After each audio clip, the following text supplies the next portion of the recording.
Good evening, everyone. This will be an evening video log for May 25th. 2025 was Sunday. It's our day off work, and then I stayed up super late on Saturday, so we got up pretty late on Sunday. But so Gabe and Toby said we could pick up Roman around I think it was 11 that we did it. So we ended up getting there like 11:15, picking him up, and then we went and got Burger King. Ava was hungry, and I was hungry too, so got some mozzarella sticks, and then came home. Roman played Roblox on the computer. We were chilling. It was really, really nice. He kept just like yapping, just like, "Yeah, I love you guys." And I was like, "Roman, you're the coolest, dude. Like, you're so fun."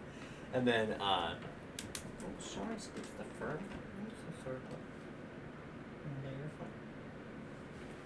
Oh, I love my cat, dude. Love my cat. I'm gonna pet him after this video log.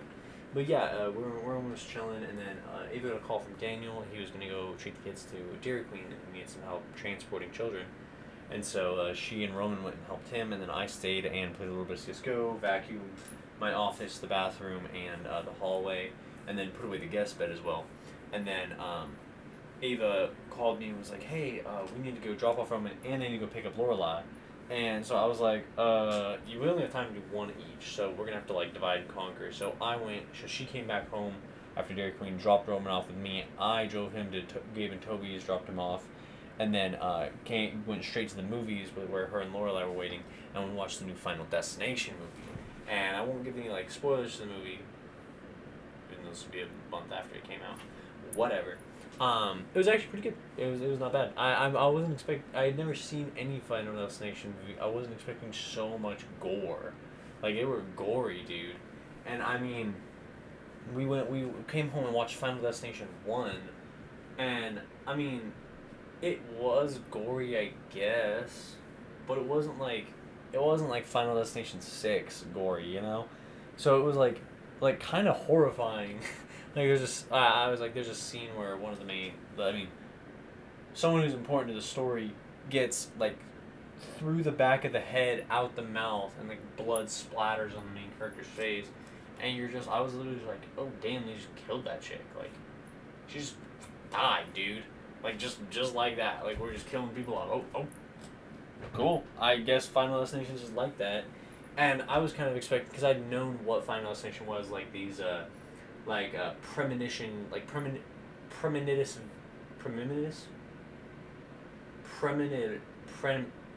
what is it? Premonition visions. Premonitive. What? Wow, how would you even... Premonitive. Premonition definition, yes. Can you translate to different type? Premonition. Premonitive. Oh, premonitive. That's what it's called. Premonitive. That's crazy. Yeah, so usually Final Destinations are about, like, the premonitive visions. So it's like they see the disaster occur and then avoid the disaster, right? The movie was not like that at all. Like, they were not... Other than, like, the storyline, essentially, there was not any premonitions. It was much more akin to, like, intuition than premonition. Which I thought was really interesting. I hate it, honestly. Yeah, so we watched that movie, came home, watched Final Destination 1, and then Ava took Lorelai home, and I played some video games, and then did a load of laundry, and then I did some yard work as well. And then that was pretty much the whole day. We pretty much just chilled out. I should have made recovery videos, but I was, like, so understimulated and so tired that I was just like, I'm not doing that. Like, I'm going to bed. But got a little bit of vacuuming done, watered the beans and sprouts. I felt pretty good about that. And then... yeah, that was pretty much the whole day. It was really, really nice. Daily thought. Dude, I keep sitting on this daily thought about debt. But, so I'll share a brief daily thought on why America, or I won't even say just America, why the majority of democratic societies like America where you have political campaigns and people have to vote for you, why debt will always be an issue and it is very hard to pay it down is because every single politician has a 100% vested interest in not saying they're going to raise taxes. Raising taxes is the only way to pay off the debt. When times are good, you have to raise taxes and pay off the debt. That's a regular economy. You have to do that, right? But we, as Americans, are so stuck in this way of, no. Cut taxes. Always cut taxes. Every tax needs to be cut. Progressive taxes, cut them all. And so it's like this ridiculous idea that there is not a single politician who's sitting here going, hey, guys, we're in a good time. We need to raise taxes. They just wouldn't be elected, dude. They just wouldn't elect them. Like, they would literally, it would be the freest victory for the other guy in American history, because you have one guy sitting there going, hey, life's good. We need to pay more in taxes. The issue with taxes in America is America doesn't view itself as a whole. We're all individuals. We don't work together. And so it's like no one wants to pay taxes into a system that doesn't support them. Give me one sec. Let me see if this is doing anything special. Very good. No. This. You'll never guess what I'm doing right now. You'll never guess it. It's video games. Essentially, the idea is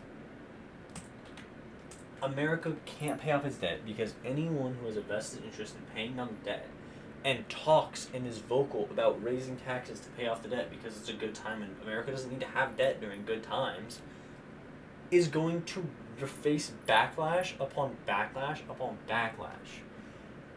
Even though it's sound economic policy, even though it's sound political policy, no one is going to support it. And that's ridiculous to me. And so it kind of feeds into this issue of like a genuinely uneducated society will vote against its best interest relatively often.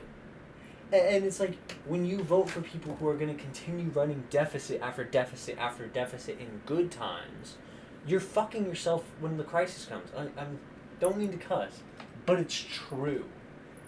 When a crisis occurs, you can't take on debt because you spent so much time debt loading when things were good. Like, America should be, like, it's kind of insane to say. America has had such a good last 70 plus years, 1950 to 2025, just 75 years. We have had such a good 75 years, aside from the Great Recession, the dot-com bubble, the pandemic. There's like two other events that I'm missing. I understand running a deficit in the Cold War. That was a little different. Like, we needed to win that one. And then there was, I want to say, the Vietnam War. Outside of those times, America should have been stockpiling cash. Like, I don't even know how to explain it to people. We should, pre-COVID-19, have had $4 or $5 trillion saved. Like, that's totally feasible. Totally feasible. And if we had that, one of the byproducts of having a government with $4 or $5 trillion saved is we would have a more equitable society, a more equal society. Wealth inequality wouldn't be as big of an issue because the government has money and is funneling it back into the people, and it's flowing through, and they're collecting taxes at the top, right? And so it's literally like put a dollar in a machine, the machine splits up the dollar all the which ways, and at the very top you take 99 cents back. And the government can just keep doing that while also printing more dollars. Like, pre-COVID-19, America should have been $4 or $5 trillion plus. Like, after, like, the Great Recession would have been a spend moment, and we wouldn't have needed to take on debt. We wouldn't have needed to, right? a tech bubble isn't a crisis, right? Like the dot-com bubble bursting and all these companies going, and Enron and whatever, that wasn't a crisis. The Great Recession was a borderline crisis. Like, America would have chunked into their savings to, like, that is America in an alternate reality where people understand economic policy, understand progressive taxes are largely beneficial for the average American, and the average American views themselves as average and not greatness waiting to blossom.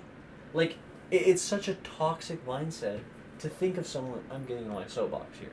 It's so toxic to think of yourself as a millionaire waiting to blossom. Dude, statistically, we're not. No one is. Like, statistically, that you are more likely to, like, I don't know how to express it to people.